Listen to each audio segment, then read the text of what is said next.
We are now in study session 11, Themes and Techniques in Doreen Bingana's Tropical Fish. Introduction. In this study session, we will dwell on the thematic preoccupations and techniques employed in Doreen Bingana's Tropical Fish. We intend to examine the themes and techniques of the short stories and establish their interface. When you have studied this session, you should be able to discuss the themes of Doreen Bingana's Tropical Fish, critique the techniques employed in the novel, and analyze the interface of the themes and techniques in the novel. Let us now take a look at the author's background. Doreen Bingana is a Ugandan-born citizen whose early years were spent in Uganda. She had a law degree from Makerere University, Kampala, but bagged her master's degree in fine art at the University of Maryland. Like other African writers, her book, Tropical Fish, is based on the problems common to African countries.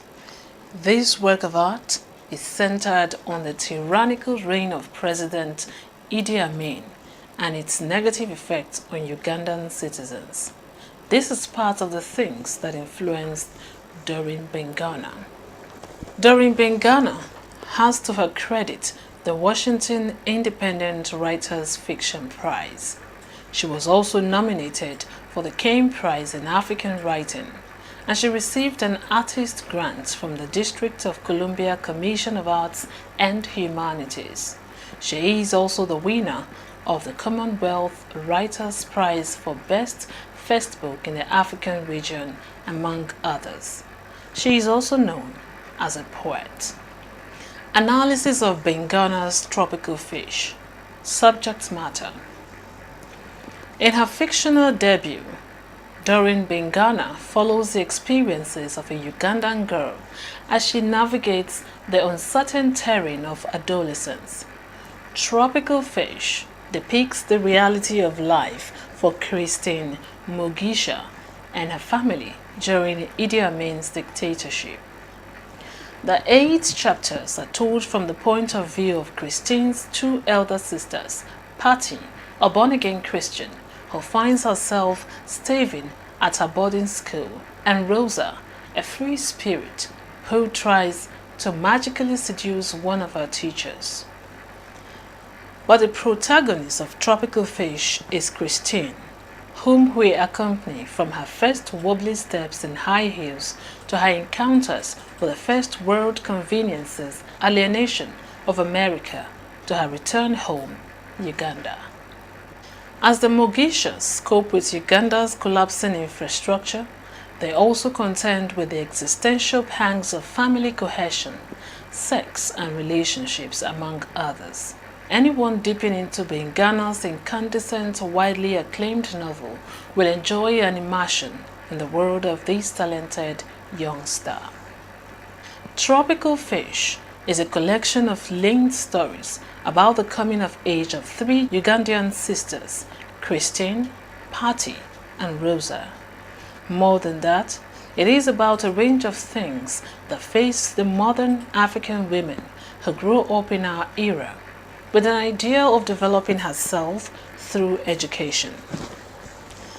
It touches religious influence in Africa, boarding school life in missionary schools, first love, superstition, inevitably AIDS, love across the color with the sugar daddy syndrome, the sense of alienation that comes with migrating to another country such as USA, and that of displacement after coming back home.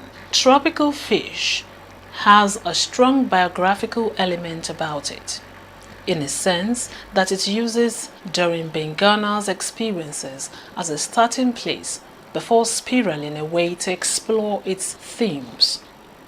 The act of creation is never an entirely isolated thing of imagination alone.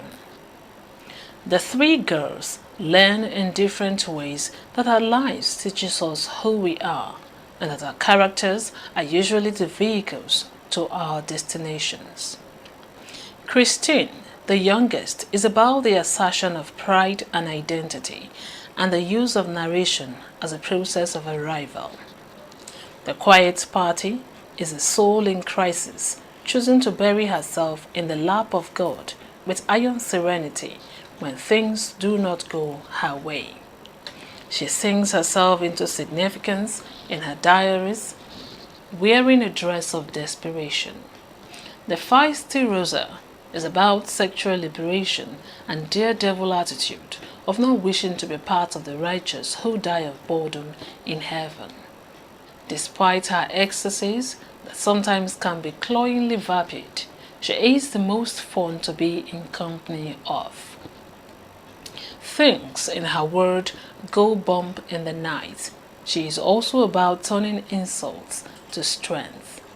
What the girls have in common is the stultification they feel about their lives in Entebbe, Uganda.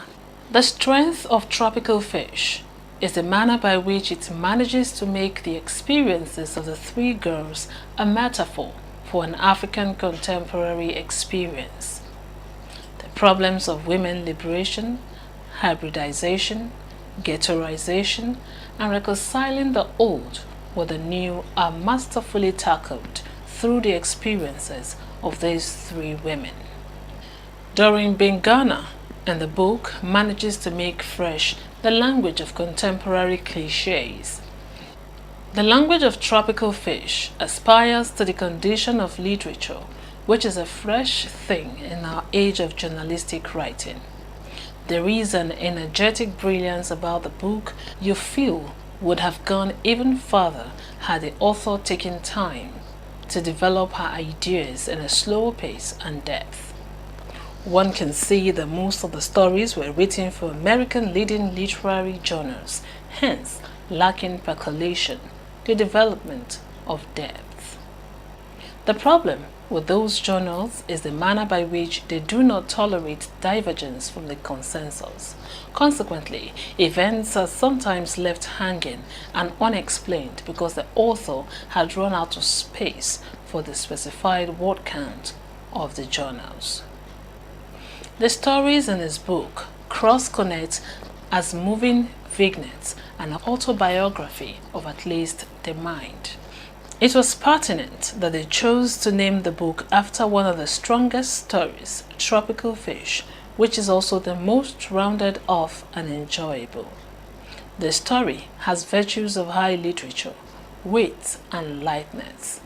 The entire book, for that matter, is a magnificent raconteur of modern Scheherazade, inexhaustibility and inventiveness of a mind fully alive to its surroundings. Let us now take a look at themes. The thematic preoccupations of Tropical Fish include the following. Family cohesion. The family is a basic unit of any society, and decision of guidance into growth is made possible by a closely knit family. Tata, the father, Mama, Patty, Rosa, and Christine are presented as living in an African society where love and concern for others are present. Progress is of interest to every member of the family. This can be seen in the words of Mama herself when she desires to have more time with Tata. I'm doing everything on my own. Everything. Why you run around with your friends? I can't do everything. I can't. Also, the family bond is exemplified when Mama reluctantly agrees to allow Christine, though underage, to go for a party by insisting on her close watch by Patty, her older sister. During Christine's absence, the mother wants her to come home in due time, and she warns her not to forget her origin. She praises Patty for being with her in some of her letters to Christine while living abroad. Another theme is African society and promiscuity. It should be noted here that in an ideal African society, the virtues and cultures of the people are upheld. Any digression from this can create unwanted effects or results. Christine tries to mature against time and Rosa wants adventures.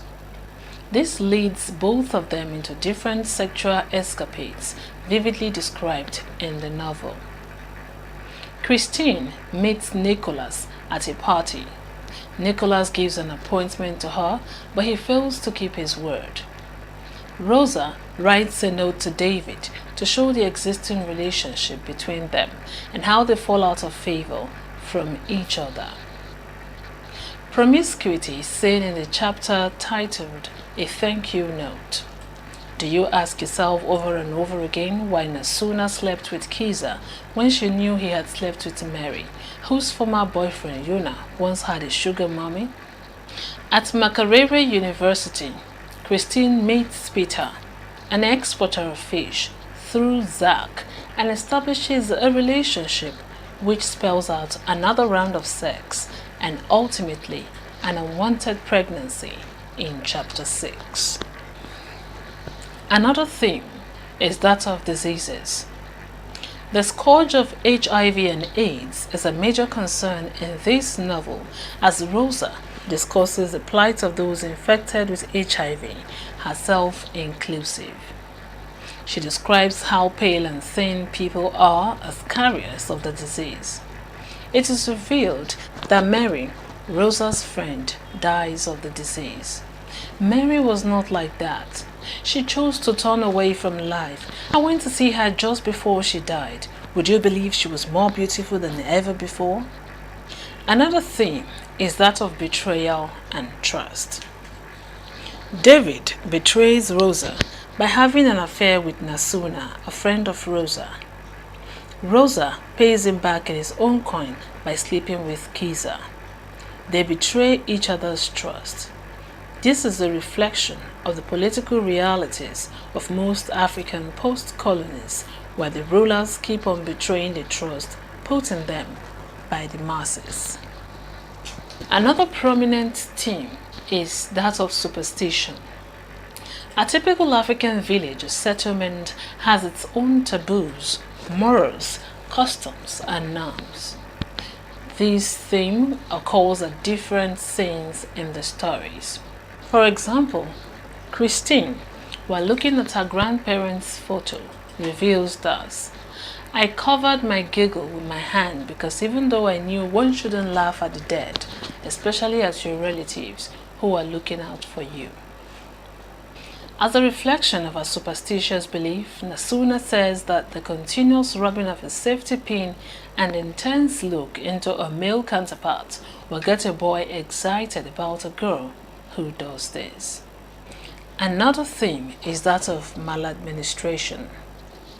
Copious references are made to Idi Amin, a notorious ruler of Uganda who committed several offenses and propagated evils in the country between 1971 and 1979.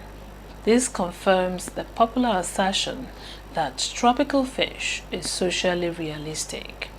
It chronicles some of the socio-historical realities of Uganda. The theme of poverty. In the second chapter of the novel, Patty narrates her experiences in the boarding school. There is lack of enough money to cater for her needs after her father's death. She talks about how she runs earnestly for the meal which does not satisfy her hunger, going to bed and have the worms in her stomach churn. Her mom cannot even come for visiting. Mama is not able to meet up with all the children's need in school. The theme of nationality. This theme can now be overemphasized in the course of the story. It is evident in Christine's stay in Los Angeles. Christine discovers that the people who are from different parts of Africa call themselves Africans. This influences her because she now refers to herself as coming from Africa instead of from Uganda.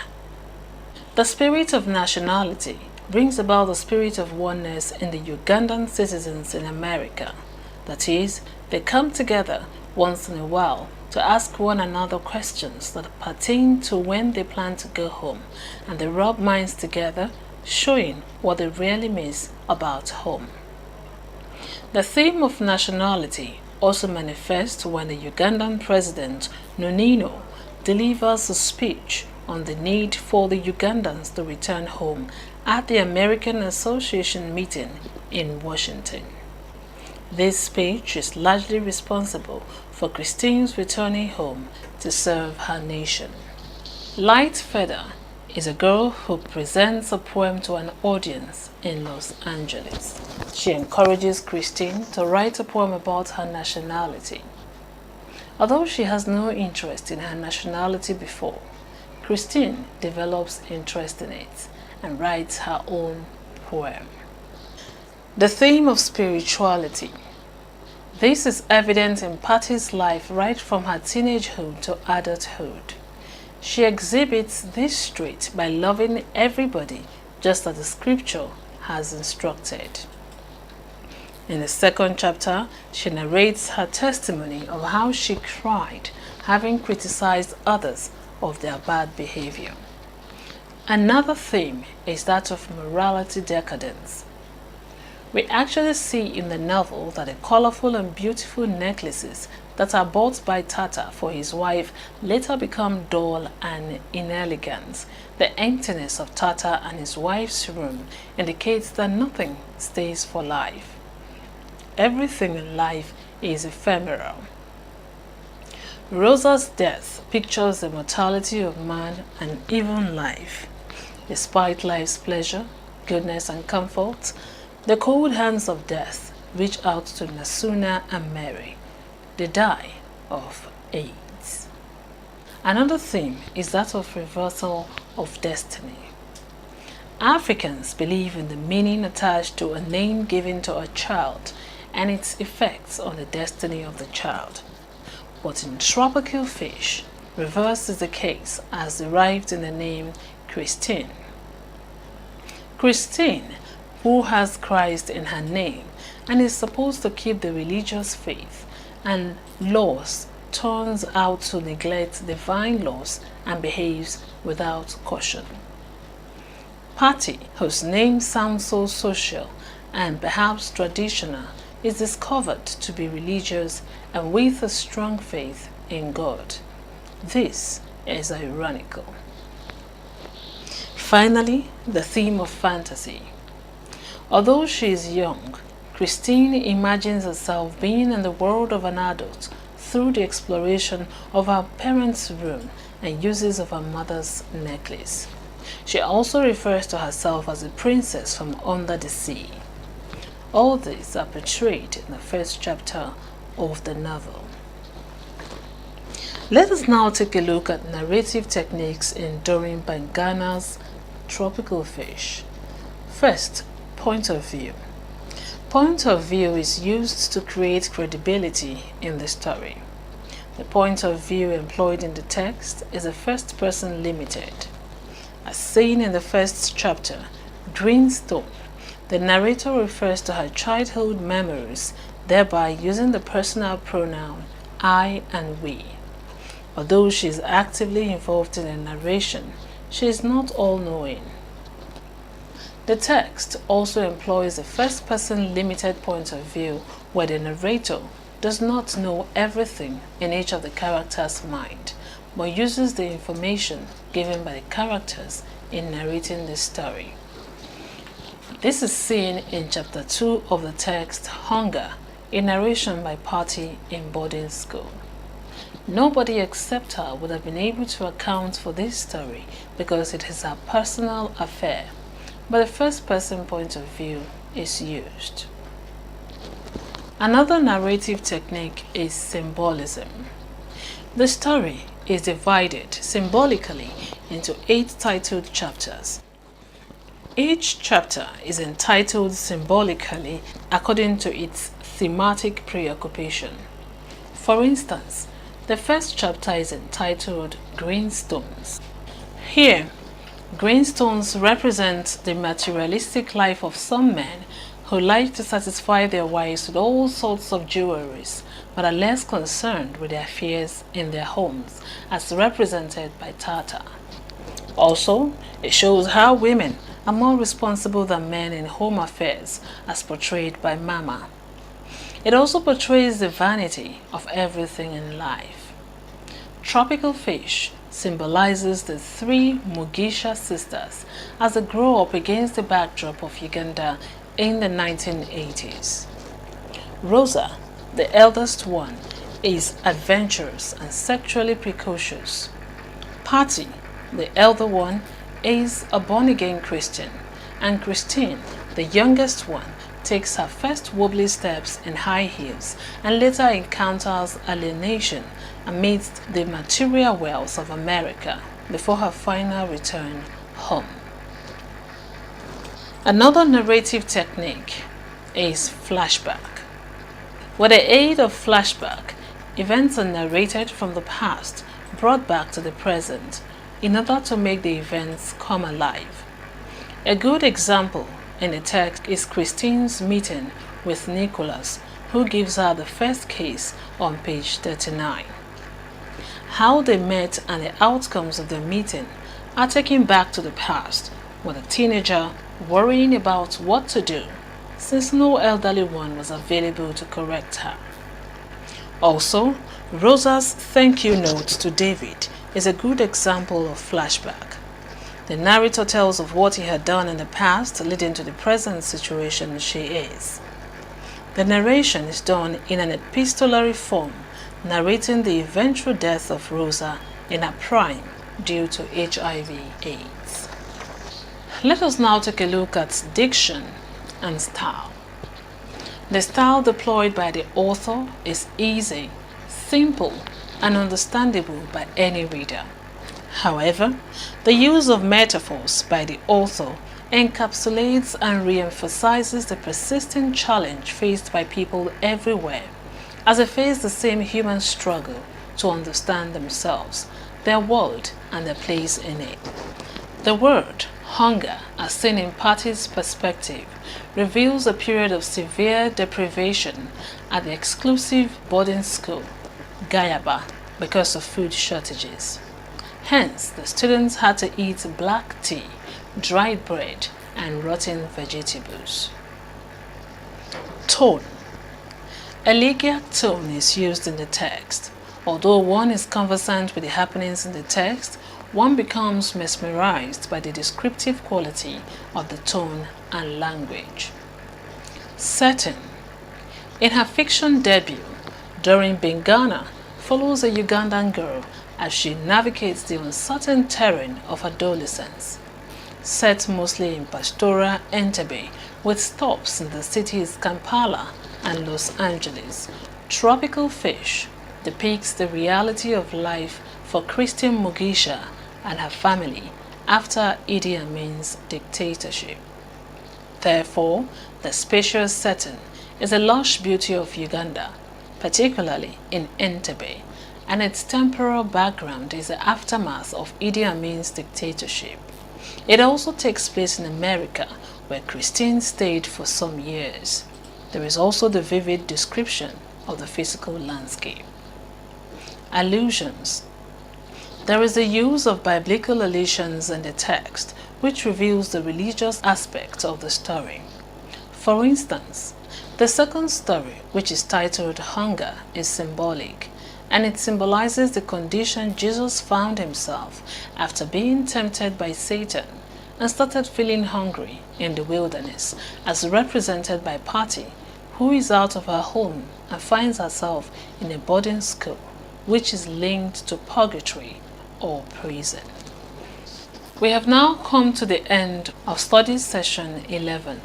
In this study session, we attempted a critical analysis of Doreen Bingana's Tropical Fish. We identified the thematic preoccupations and techniques of the novel. We also critiqued the appropriateness or otherwise of the narrative techniques of the novel. We observed that there is an adroit blend of content and form in the novel.